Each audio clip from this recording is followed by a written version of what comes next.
Now came June 8th, a fateful day for the armies in the valley. At 1 a.m., Carroll rested his men 6 miles from Port Republic for a 3-hour rest, then resumed marching at 4 a.m. 150 cavalrymen of the 1st West Virginia Cavalry led the way with 4 guns of Captain Lucius Robinson's Ohio Battery.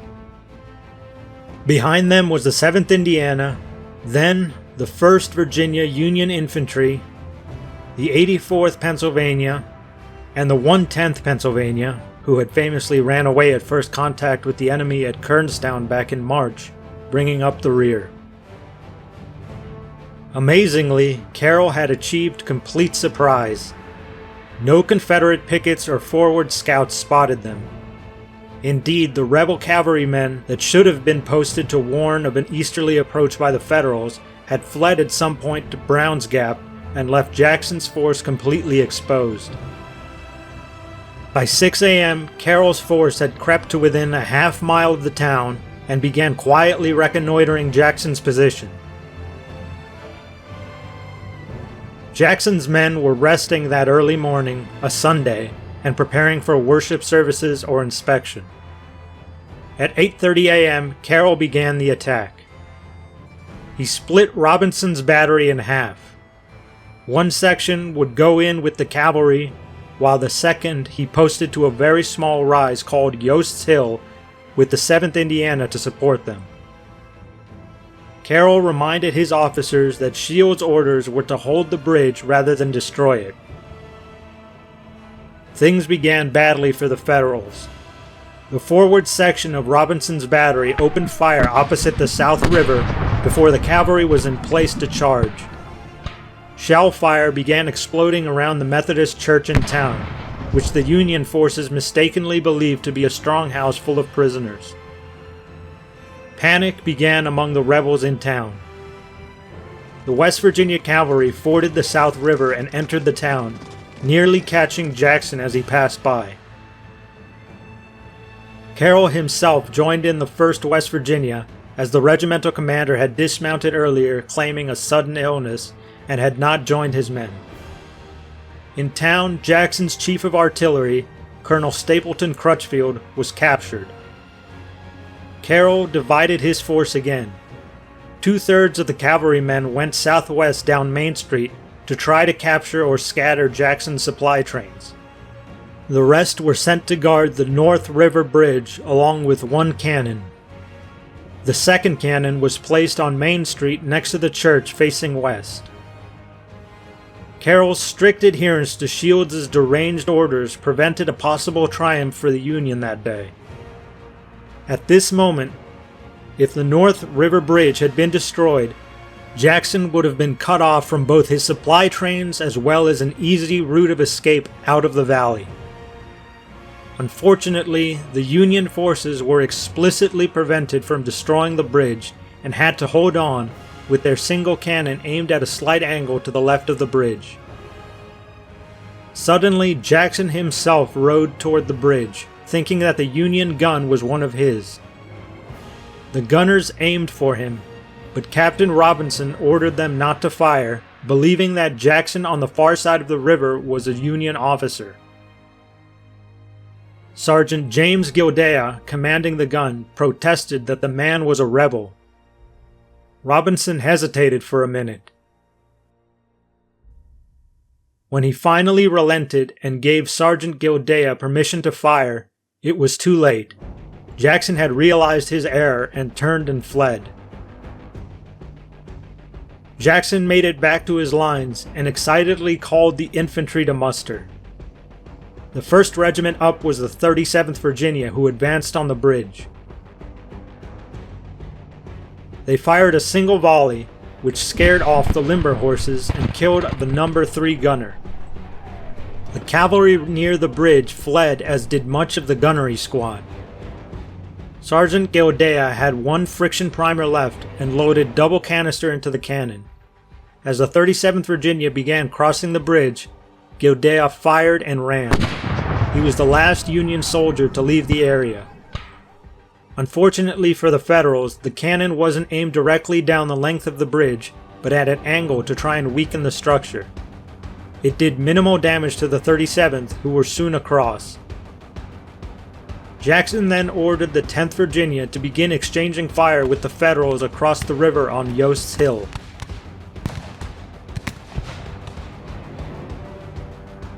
Meanwhile, southwest of town, the cavalry surged forward with panicked civilians fleeing in terror. Carrington's battery limbered up to flee further south up the valley. However, a Captain Samuel Moore led 20 men behind a stone wall at the northeast corner of Madison Hall and hid. When the Union cavalry was in proper range, Moore and his squad emerged and fired a volley, sending the Federals back. They moved forward a few dozen yards and fired a second volley. The cavalry fled up Main Street and regrouped. Captain Moore and his men fell back to the stone wall for protection. A single gun of Carrington's battery moved up alongside Moore. His men, who were not cannoneers, prepared the gun to fire. When the Federal cavalry had steeled itself for a second charge and came around the bend, the men fired a shot which was far too high, but the Union troopers fled a second time. Finally, the embarrassed Captain Joseph Carrington himself, commander of the battery, brought up the remaining 5 guns and opened fire down Main Street. This had its intended effect. With the 37th Virginia entering town from the east and the thunderous fire from Carrington's battery blasting from the west, Carroll and the remaining cavalrymen fled back across the South River. Captain Robinson was unable to extricate the second gun that had crossed into Port Republic, and it too had to be abandoned. Jackson, meanwhile, had deployed more guns on the bluffs overlooking the South Fork of the Shenandoah and raked what was left of Robinson's battery on Yost's Hill, as well as the 7th Indiana. The regiment broke and fell back to Lewiston a few miles east. As the Union forces retreated, Confederate guns hurried them along with fire on the far side of the river. The 84th and 110th Pennsylvania had not even made it to Yost's Hill before they were also caught in the retreat to Lewiston. When the mass of fleeing Union troops reached Lewiston, they spotted Tyler's brigade approaching. These were troops that Shields had sent as reinforcements. A member of this brigade described the scene as Carroll's men approached. Carroll's brigade fell back in not very good order upon our brigade. We came up and found them strung out along the road for 4 or 5 miles, very much demoralized. Another soldier wrote that, when Tyler's brigade marched toward Port Republic, we saw hundreds of Carroll's men lying along fences in the rear of his command. So many commissioned officers were among them that it looked as though whole companies, if not regiments, had made up their minds that they did not care to take a hand in winning a star for the colonel commanding. Or at least other hands should run the risk of getting hurt at the bridge. They were cursed roundly by the passing troops of Tyler's brigades as cowards.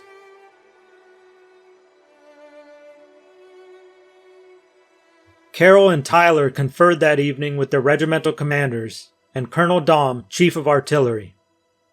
They had zero communication with Fremont's army. A proposal to try and destroy the bridge by long-range cannon fire was rejected. Carroll advocated that they retreat to Conrad's store. Messages sent to Shields came back with more confusing replies. Shields promised to come as soon as possible in one message, while claiming his men were too tired to move in a second one. Colonel Daum then proposed to stay put and fight Jackson if his force crossed the river. The regimental commanders agreed. Tyler acquiesced to that plan, but did not array his troops in a defensive position across the sunken Lewiston Lane. Rather, he massed his troops in woods at the base of the mountains and decided to wait for what the next day would bring. As it turns out, Jackson would be more than willing to cross the bridge the following day.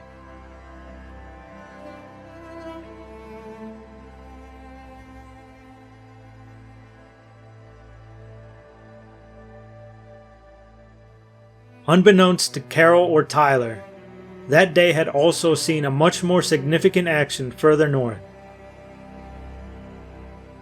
Returning to the pre-dawn hours of June 8th, Fremont moved forward from Harrisonburg down the Port Republic Road with his army. He had about 10,000 men under his command, although he left Baird's cavalry behind in the city as they were not fit for action that day. Ewell had fewer than 5,000 men in his division ready for action. Fremont set off at 4:45 a.m. with brigade after brigade following down the road methodically. He believed that he was about to strike Jackson's entire force of between 16,000 and 18,000 men. There were also rumors that Shields was going to strike Jackson's rear from Port Republic.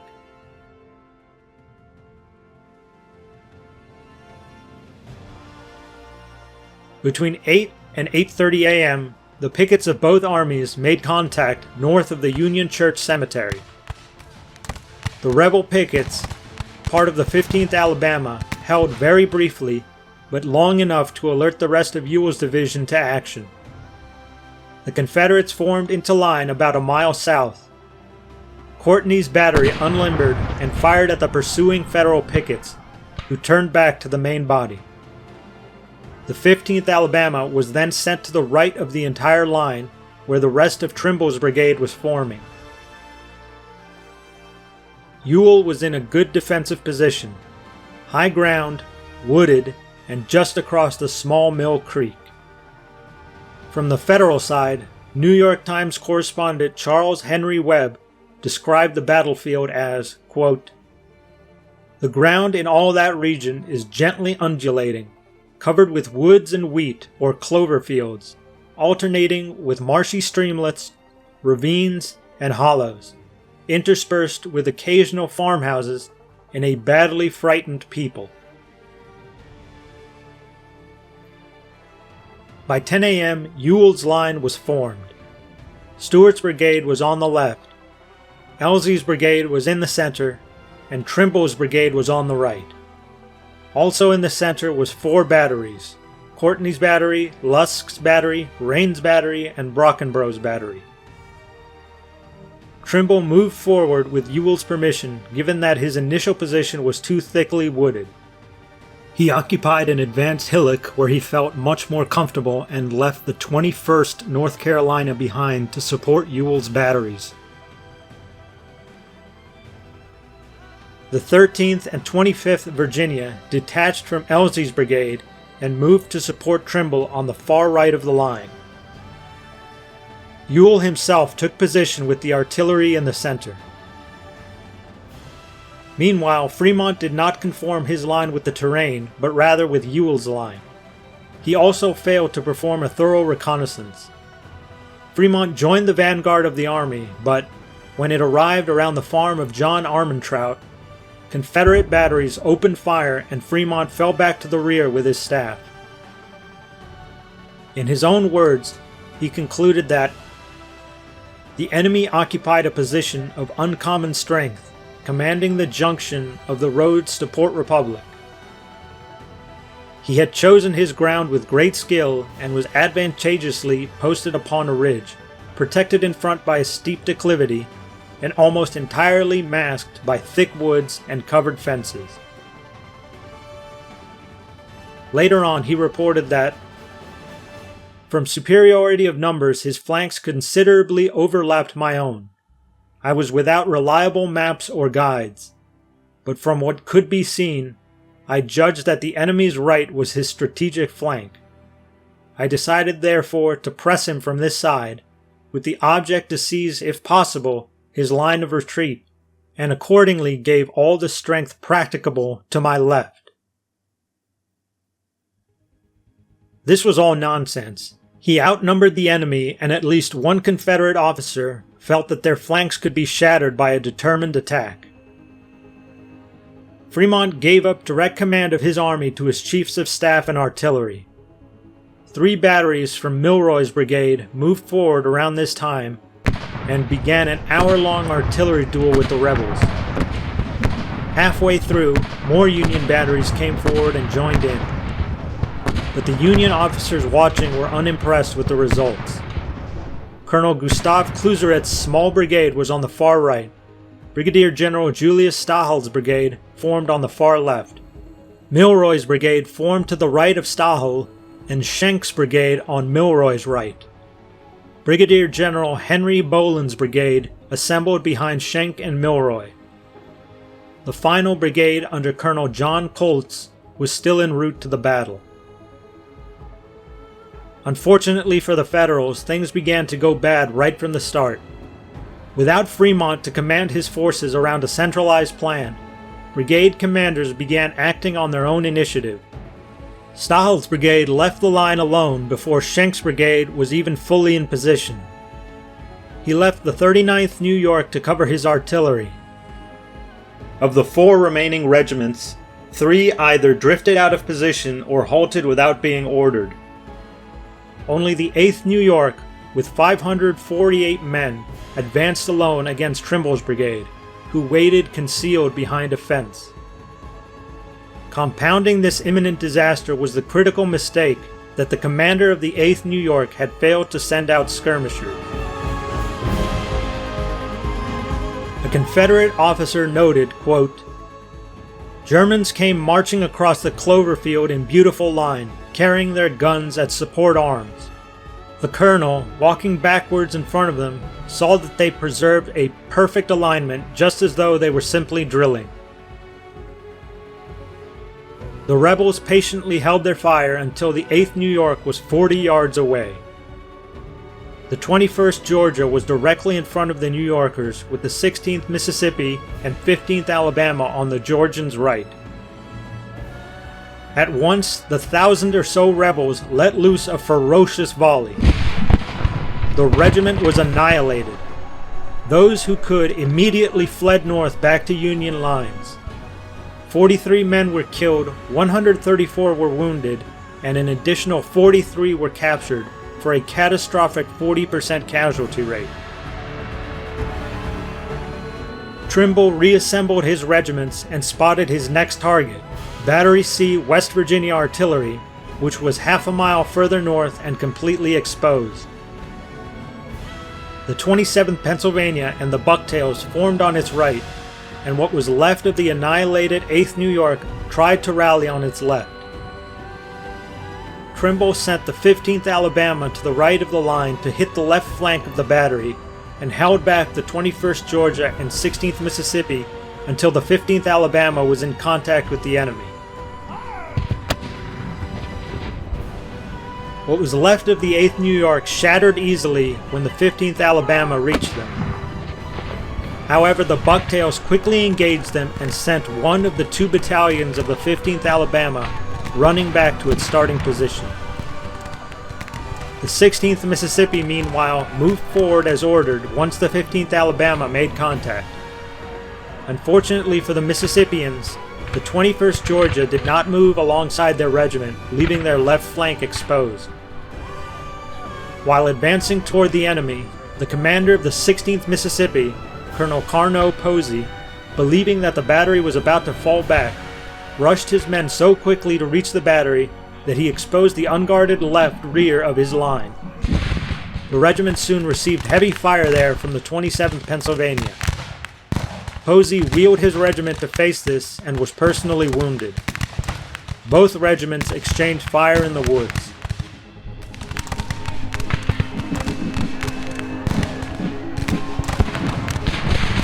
In their own time, the 21st Georgia finally entered the fray and helped the Mississippians drive back the Pennsylvanians and the Bucktails. However, the West Virginia battery withdrew before its guns could be captured. The 13th and 25th Virginia that Elzey had loaned Trimble now linked up with the battalion of the 15th Alabama that Trimble was personally leading. Boland's brigade had moved slightly forward of the main line, within a quarter mile of the Georgians and Mississippians, but did not commit his forces into the battle. He was forward enough, though, to expose his left flank. Trimble's battalion of the 15th Alabama moved forward against Boland, and he ordered the officer commanding both Virginian regiments to move with him on the right, then wheel to the left and crush Boland's left flank. As they moved forward, Trimble ordered the Virginians to go east of the Evers farmhouse so as not to crowd his right. The Union spotted the flanking movement, and Boland sent the 74th and 75th Pennsylvania regiments to deal with them, supported by Battery I, 1st New York Light Artillery. A soldier of the 13th Virginia recalled the approach. We moved up the side of a hill, through a wheat field on our left, resting on a fence line leading to a barn. As we rose to the top of this hill, we came face to face with more of the enemy than I had ever seen in one position, and with several pieces of artillery, which opened on us with grape, canister, and small arms, which were mowing the wheat about us like a hailstorm. Immediately in our front was a very strong post fence which could not be torn down. We could not go forward and would not fall back, and so our only alternative was to stand and take it. Nothing but pride and a sense of duty kept me from running. Fortunately for the Virginians, the commander of Battery I was soon told to limber up and withdraw with the rest of the artillery on Boland's line, going against Boland's personal orders to stay put. Meanwhile, the 54th New York had redeployed from Boland's right to the far left and helped drive the Virginians into woods to the east.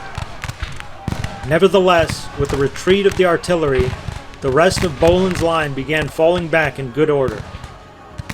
The 74th and 75th Pennsylvanians withdrew first, followed by the 58th New York, with the 54th New York leaving last. Coltz's brigade followed next, retreating north to better terrain. It was now 3 p.m. Trimble did not pursue, but did prepare for another offensive against the Union left that would not come. As all this had been happening, the artillery duel in the center had continued for 6 hours with very little to show for it. However, General Elzey and Stuart were both wounded, the latter very seriously. Men in the Confederate ranks also endured the bombardment and suffered brutal casualties. Milroy, meantime, decided to send his brigade forward against Ewell's line. While the bombardment had gone on, he moved his regiments into a ravine by the Armentrout farm. Once it was finally over, he moved down the ravine south to Mill Creek. He neglected to deploy skirmishers, though, and was soon under heavy fire from skirmishers of the 44th Virginia in tall grass along the base of the ridge. Trying to find cover, Milroy sent his brigade to a wooded hill on their right and began deploying them into line. The 31st Virginia of Elzey's brigade quickly moved to the extreme left of the Confederate line. The 25th Ohio deployed across from the 1st Maryland Confederate Infantry with the remainder of the Union brigade to the left. Milroy's advance was stopped quickly by ferocious rebel fire. He attempted to shuffle the brigade more and more to their right. On the Confederate line, Brockenbrough's battery hammered them with artillery fire. A soldier named Thomas Evans of the 25th Ohio described the scene. The deafening roar of musketry and the loud pealing of artillery.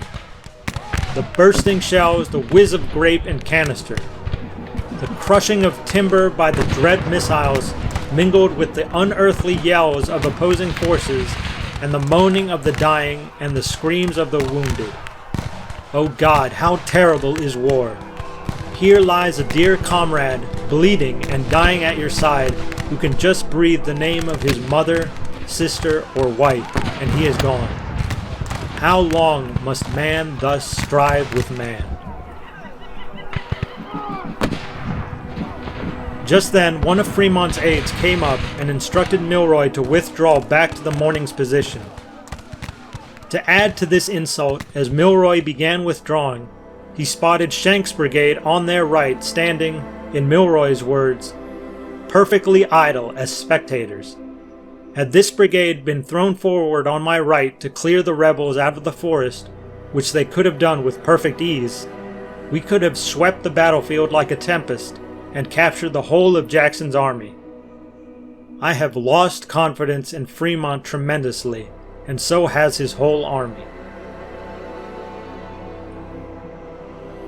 All Schenck had done to support Milroy was deploy a few companies of skirmishers. He had been afraid that the rebels were waiting to turn his flank. As it happened, only the 31st Virginia was immediately present on the Confederate left. Milroy fell back, infuriated, and Schenck followed close behind. It was now around 6 p.m.